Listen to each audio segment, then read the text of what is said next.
Je vous présente le Mavic 3 classique. C'est un Mavic 3 standard sur lequel on a supprimé l'objectif supérieur qui servait de zoom. On va garder uniquement l'objectif 4/3 avec les mêmes caractéristiques techniques au niveau de la prise de vue. Le châssis, c'est le même. On a détection d'obstacles omnidirectionnelle. Au niveau de la batterie, c'est la même. On a 40 minutes d'autonomie en fonction du type de vol que vous faites. Donc c'est vraiment juste au niveau de l'objectif où ça va changer. Et aussi, on a quelques petites fonctionnalités qui sont apparues avec ce Mavic 3 classique. Je ne sais pas si elles arriveront sur les autres gammes des Mavic 3, mais il y a des petites choses très intéressantes et c'est ce qu'on va voir dans cette vidéo.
Alors ce capteur 4/3 Hasselblad, c'est le même que sur le Mavic 3, 20 millions de pixels.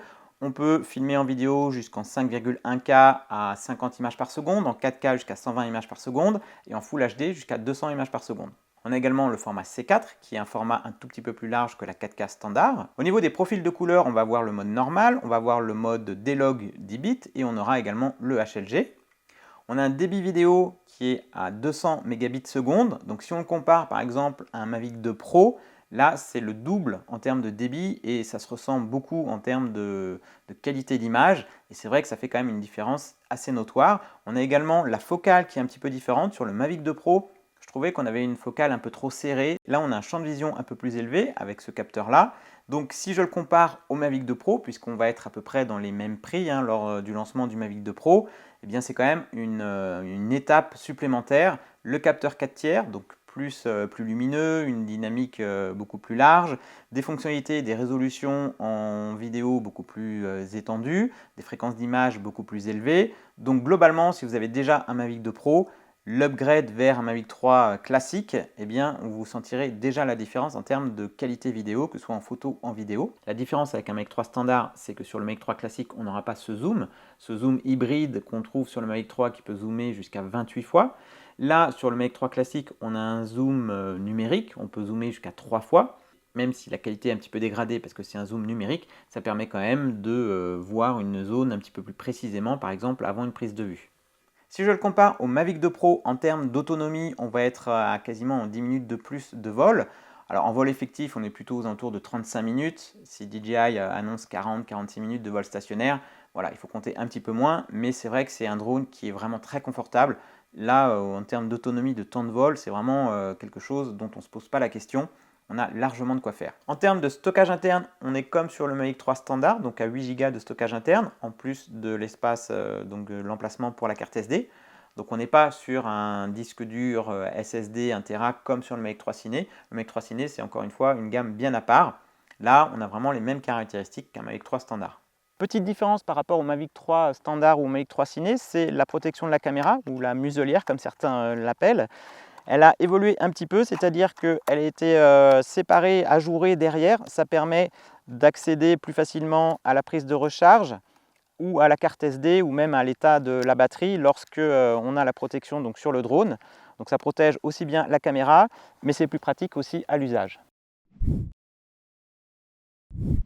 En termes de verrouillage et de positionnement satellite, on savait que le Mavic 3 au début il avait des soucis par rapport à ça, ça prenait très longtemps. Ça a été amélioré avec des mises à jour firmware. Là on est à peu près sur les mêmes temps, il faut compter en moyenne, hein, c'est 30 secondes, entre 30 secondes et 1 minute suivant l'environnement, si vous démarrez à froid dans un endroit où vous n'avez pas encore volé, suivant la couverture satellite ou alors les obstacles qui environnent. Bon, une fois que les satellites sont captés, qu'il a verrouillé sa position, mis à jour son point de départ, j'ai pas eu de perte de ce point de départ, j'ai pas eu de perte de satellite.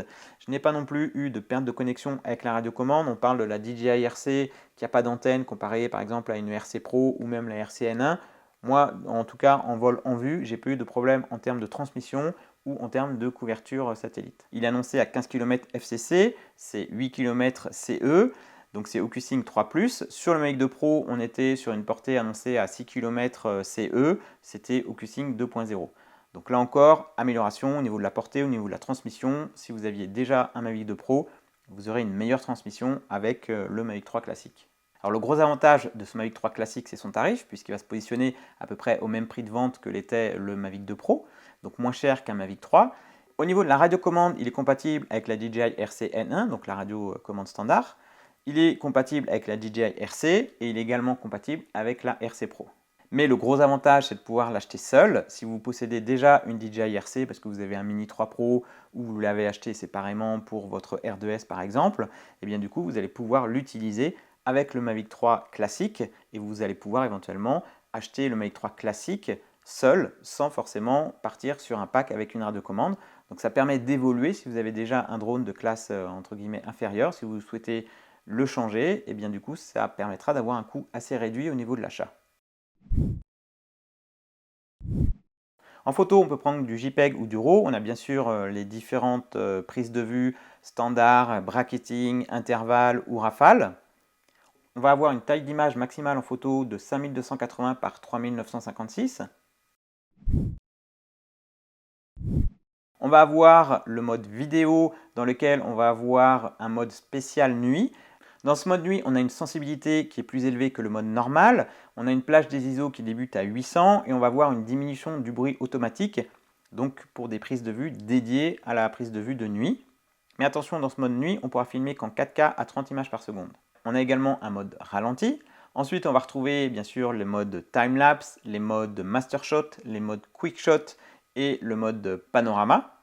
Donc tous ces modes-là, on les connaît déjà donc, sur la gamme des modèles précédents. On va avoir le focus tracking, donc avec sa détection d'obstacles omnidirectionnelle, c'est un tracking qui est relativement sécurisé puisqu'il va détecter les obstacles devant, derrière, sur les côtés. On va pouvoir choisir l'angle de vue par rapport au sujet, et ça c'était vraiment un point positif sur le Mavic 3. Ça permet de choisir son angle de vue et de le verrouiller ou alors d'évoluer pendant le tracking. On va pouvoir donc choisir ce format, donc position par rapport à un angle donné, ou alors en mode parallèle, où là le drone va suivre sur le côté. Alors attention, ce mode tracking, on ne pourra pas l'utiliser en définition supérieure, en 5,1K. Il faudra redescendre automatiquement en 4K pour utiliser ce mode de suivi. Globalement, c'est efficace. Il arrive à suivre le sujet, à le récupérer s'il passe derrière un obstacle.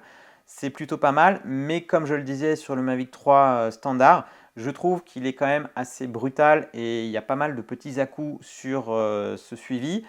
C'est certainement dû à tous ces capteurs, il est tout le temps sans cesse en train d'analyser et du coup il se repositionne.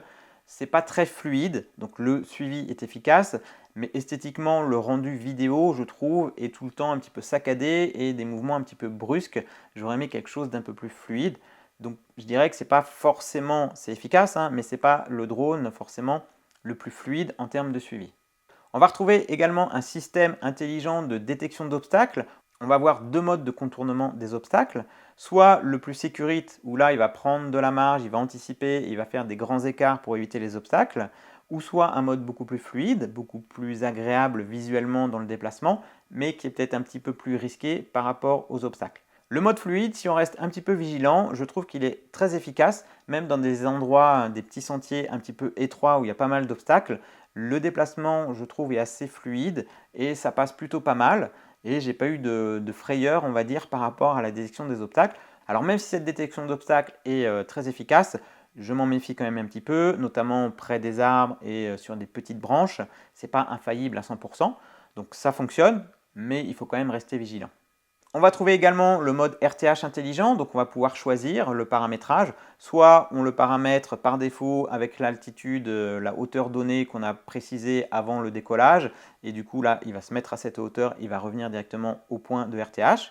Ou soit on a la fonction RTH intelligente, où là on va le laisser se déplacer à travers les obstacles, avec sa détection d'obstacles si la luminosité est suffisamment forte pour qu'il puisse analyser l'environnement. Ça va être une optimisation de la trajectoire pour son retour à la maison. Alors, autre particularité avec ce Mavic 3 classique, je ne sais pas si ces fonctionnalités-là vont apparaître sur les autres gammes, Mavic 3 par exemple, mais on a des nouveautés comme le Cruise Control. Ça, c'est vraiment super, une fonctionnalité, je l'adore, je l'utilise quasiment tout le temps.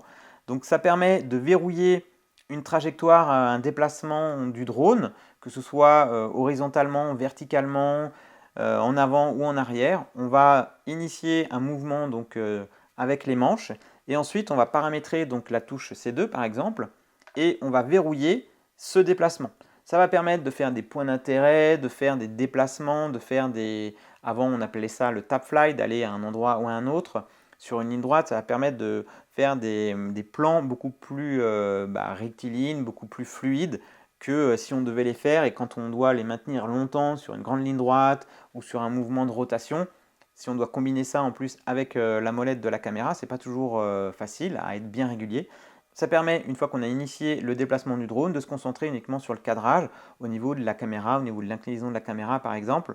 Donc franchement, c'est vraiment une fonctionnalité que j'adore, que j'utilise vraiment très souvent maintenant et j'aimerais bien qu'elle soit déclinée sur les autres drones.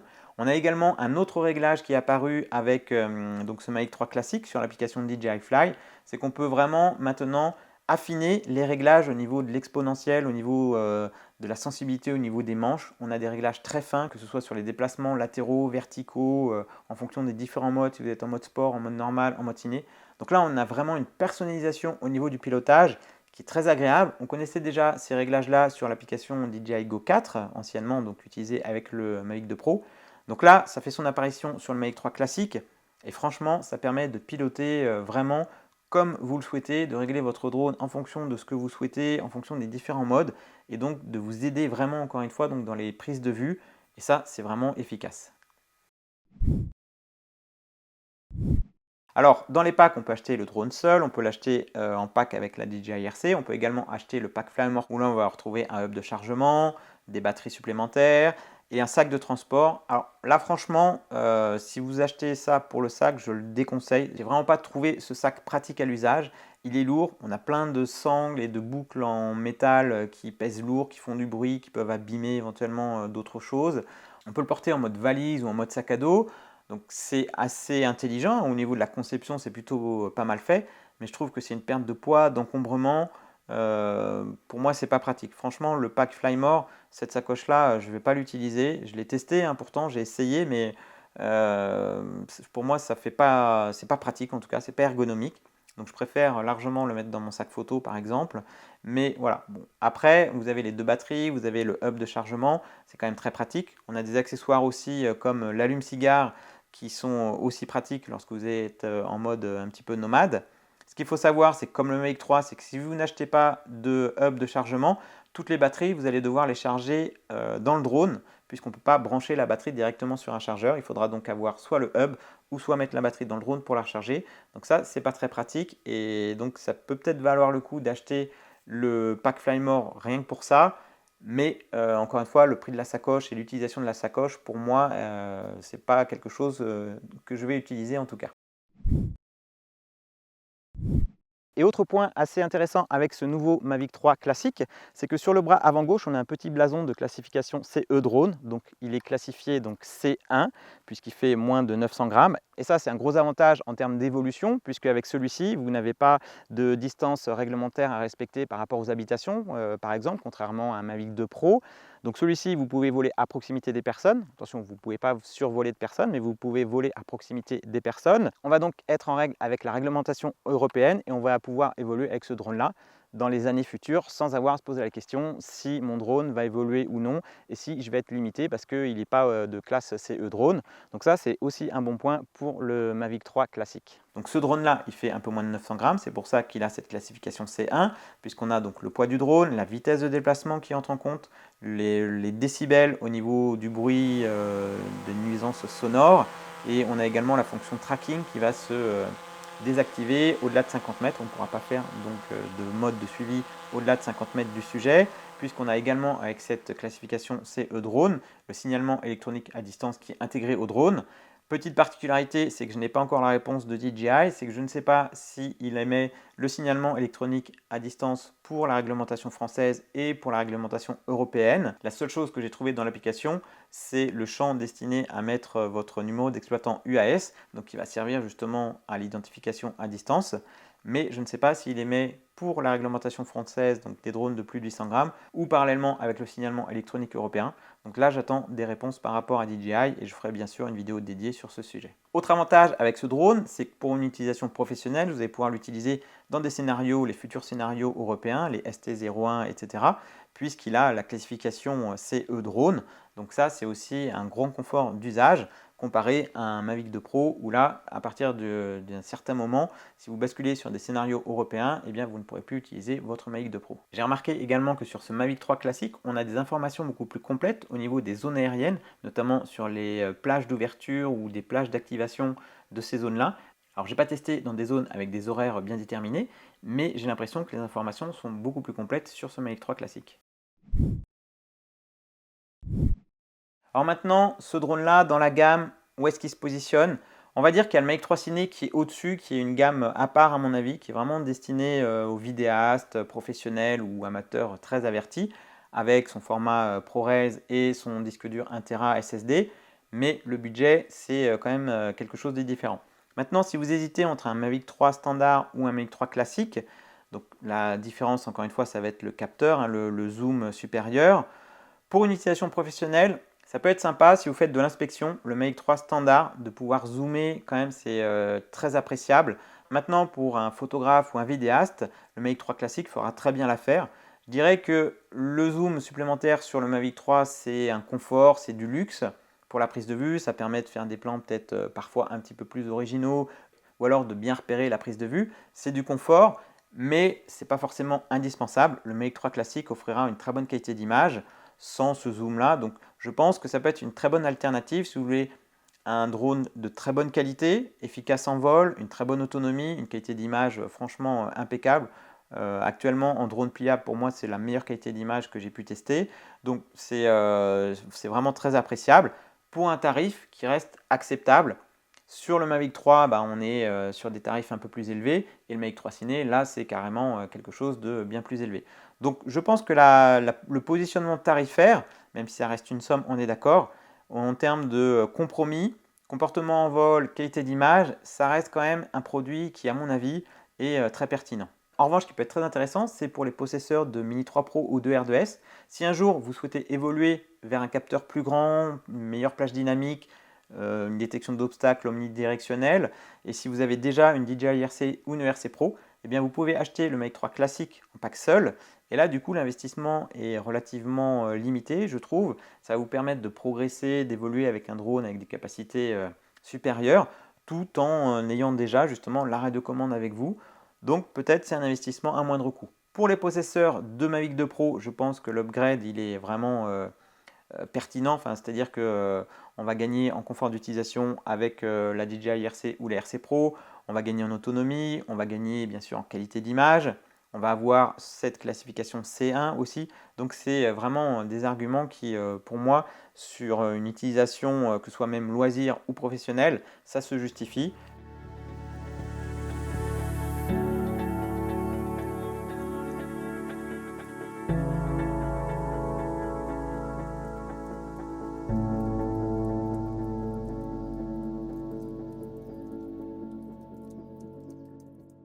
Si vous avez des questions, n'hésitez pas à les poser dans les commentaires. Je vous prépare plein de vidéos sur les différentes fonctionnalités propres à ce drone-là. Et d'ici là, je vous dis à bientôt pour de prochaines vidéos. Ciao!